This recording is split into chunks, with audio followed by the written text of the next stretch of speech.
lies beneath the streets of London, but few have ever had the opportunity to see so many aspects of it firsthand and to make a detailed photographic record of all they have seen. That is one of the two factors that make this book so different from all the others that we have come across before.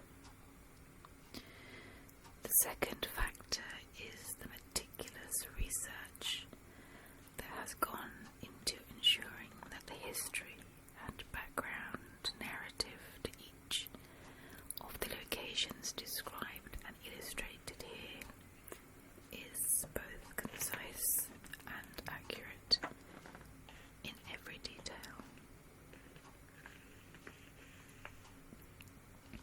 Much of London's underground has long been the stuff of unsubstantiated rumour, myth, and supposition.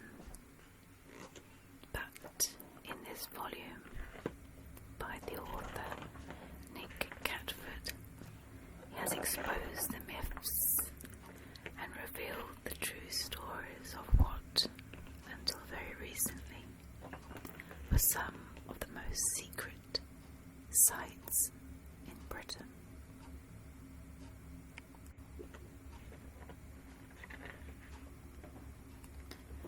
Over the last 30 years or so, hundreds of books have been written about London and its environs, and scores more have been written about the city's secretive and seedier corners. Alongside these, there have appeared a handful of books dealing more or less exclusively with the less obvious subterranean aspects of the city's social history.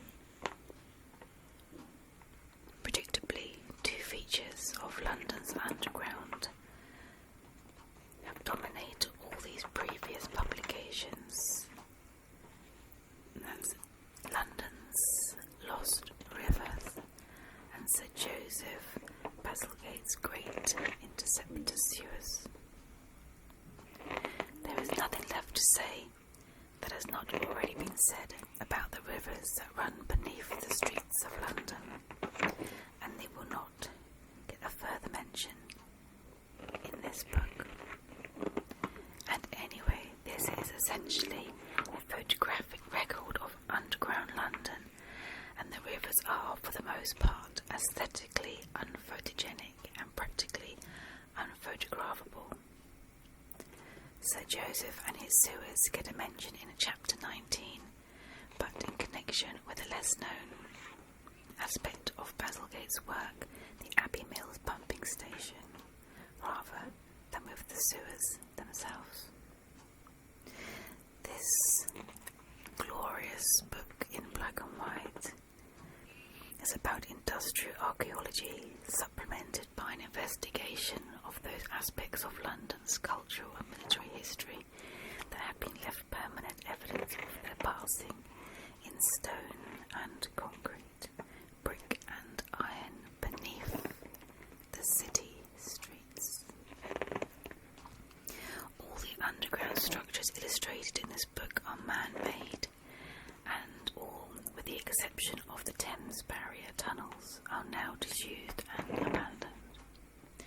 With rising sea levels, there is a talk already of a new and bigger Thames Barrier further to the east, so it seems likely that in the not-so-distant future, the tunnels beneath the current barrier will be abandoned too. Much of London's secret subterranean infrastructure, and by far the greater part of that described in this book, was both created and abandoned within the short temporal span of the 20th century, and most, but not all, is directly associated with transport or with the wars. It is true that the first of London's underground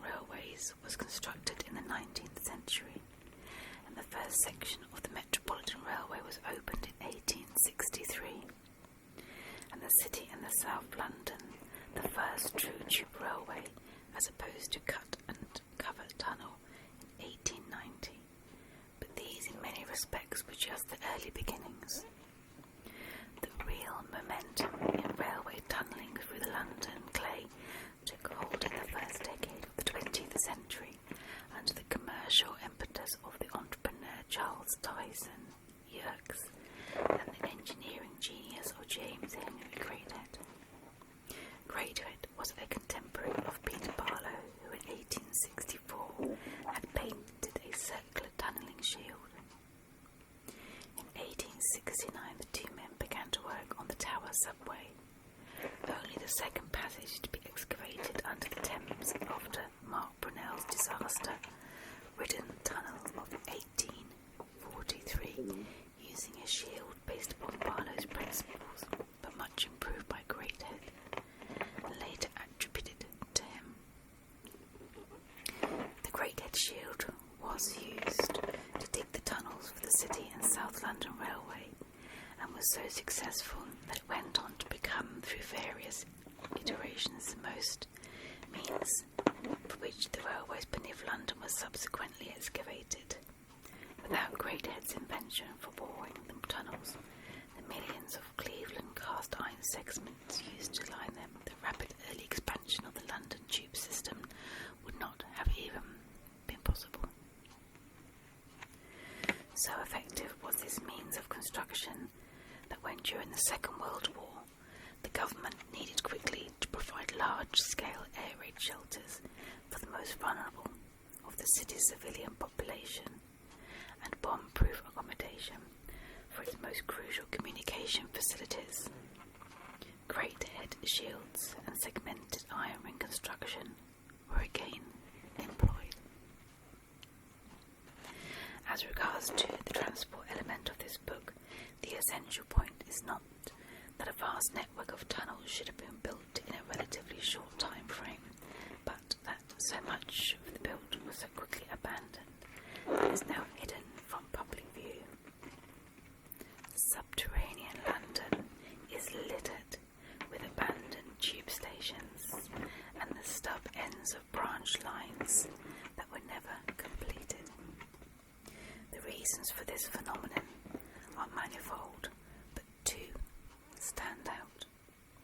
Some tube stations were simply ill-conceived, but as a result of over-optimistic traffic projections, or else constructed too close to existing stations that were more than adequate to handle both current and future passenger numbers. The second reason reflects the constantly changing demographic of Greater London and the fluctuations in traffic flows that this engenders. The population densities and travel patterns of different districts alter as previously slum residential areas become redeveloped for commercial use, while derelict industrial areas become new residential districts. In the hands of property developers reacting to short economic cycles, such demographic changes occur quite rapidly in relation to the speed with which major changes to the city's transport infrastructure can be implemented. The results are a dearth of transport links in some areas and redundant facilities in others. This is not a purely historical phenomenon, but one that was still implied to the city's transport planners as the 20th century came to a close.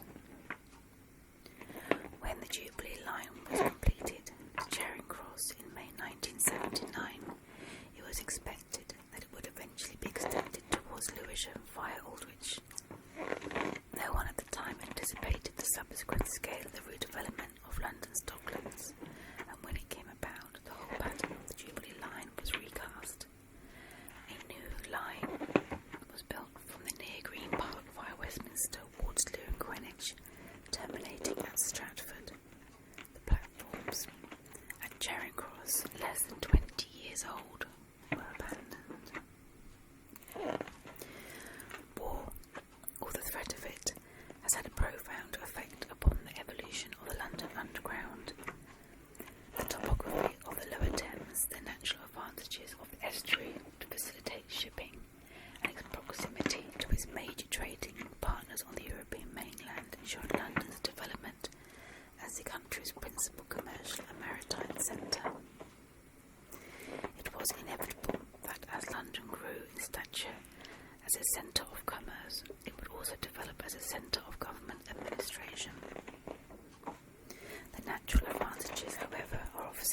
serious strategic disadvantages.